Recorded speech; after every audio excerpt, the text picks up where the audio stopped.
So hey guys, welcome back to Bytech. और आज की इस वीडियो में हम बात करने वाले हैं जो हमारी ये स्मार्टफोन कंपनीज होती हैं वो अपनी टारगेट ऑडियंस को कैसे टारगेट करती है, यानी वो अपनी ऑडियंस तक कैसे पहुंचती है, या फिर आप ये कह सकते हो वो आप लोगों को कैसे मजबूर करती हैं उनका फ़ोन बाय करने के लिए। तो है ना टॉपिक इंटरेस्टिंग? तो चलो वीडियो को शुरू करते हैं।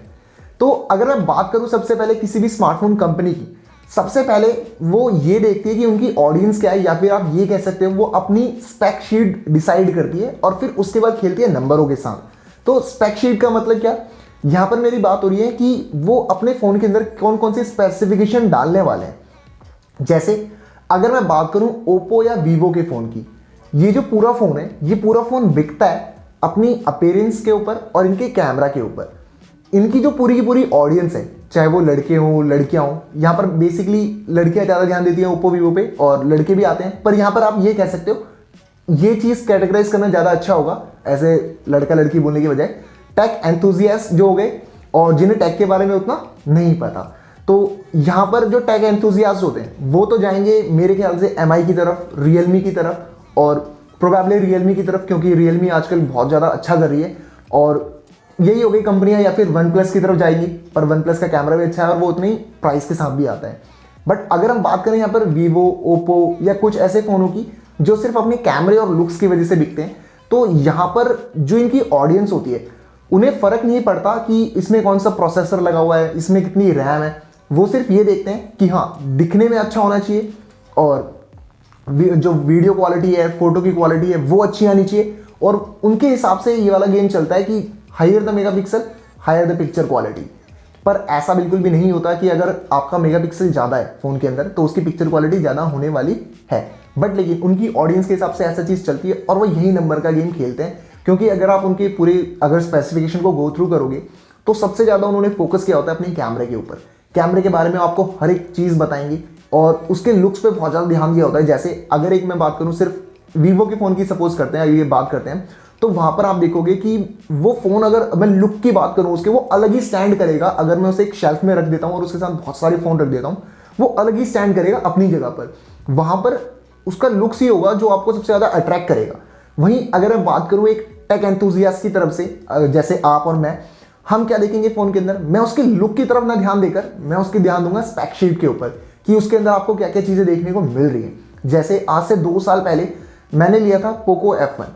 वहाँ पर अगर मैं उसके लुक की बात करूँ तो पूछो ही मत, लुक तो उसका मैंने सिर्फ उसे परचेज किया था उसके प्रोसेसर की वजह से, क्योंकि उसके अंदर लगा था स्नैपड्रैगन 845 जो उस टाइम पे मुझे सबसे बढ़िया डील लगी थी, तो इसलिए मैंने वहाँ पर वो फ़ोन परचेज किया था। और जो टेक एंथुजियास्ट होंगे उन्हें फ़र्क नहीं पड़ता वहाँ पर उसका लुक कैसा है या फिर उसमें कितने ज़्यादा मेगापिक्सल का कैमरा देखने को मिलता है। वहाँ पर वो ध्यान देते हैं कि उन्हें स्पेसिफिकेशन क्या क्या देनी है। और अब आप यहाँ पर ये मत सोचना कि अगर आपको टेक के बारे में थोड़ा बहुत पता है या फिर आप बहुत कुछ जानते हो तो आप लोग सोच रहे हो कि आप अपनी मर्जी से फ़ोन परचेज कर रहे हो। यहाँ पर भी पूरी तरीके से ब्रांडिंग काम करती है।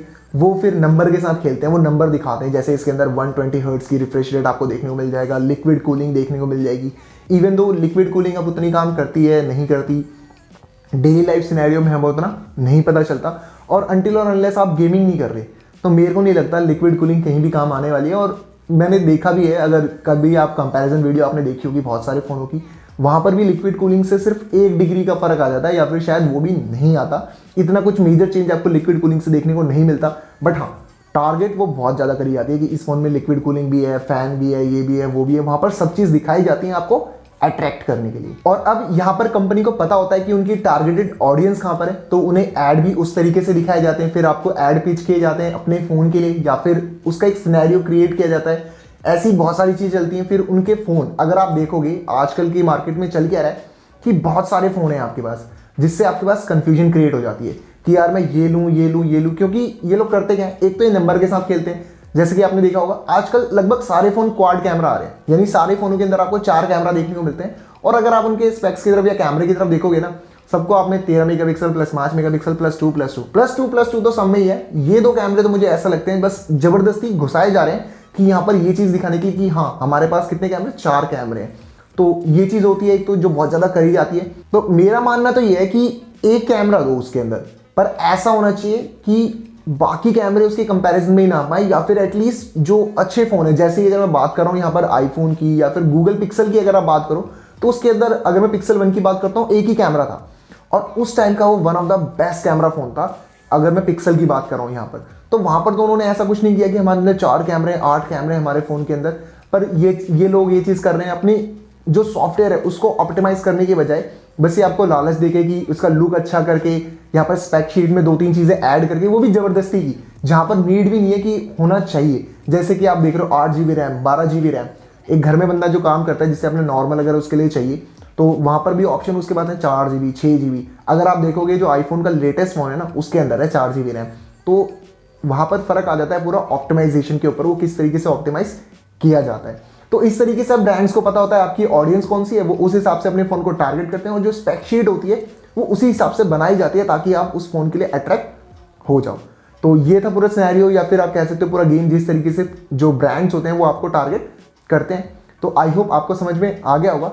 तो ये थी आज की हमारी वीडियो, और अगर आपको हमारी वीडियो पसंद आई तो please hit that subscribe button और बेल आइकन को भी दबा दें ताकि आपको हमारी वीडियो की सारी नोटिफिकेशन टाइम टू टाइम मिलती रहे।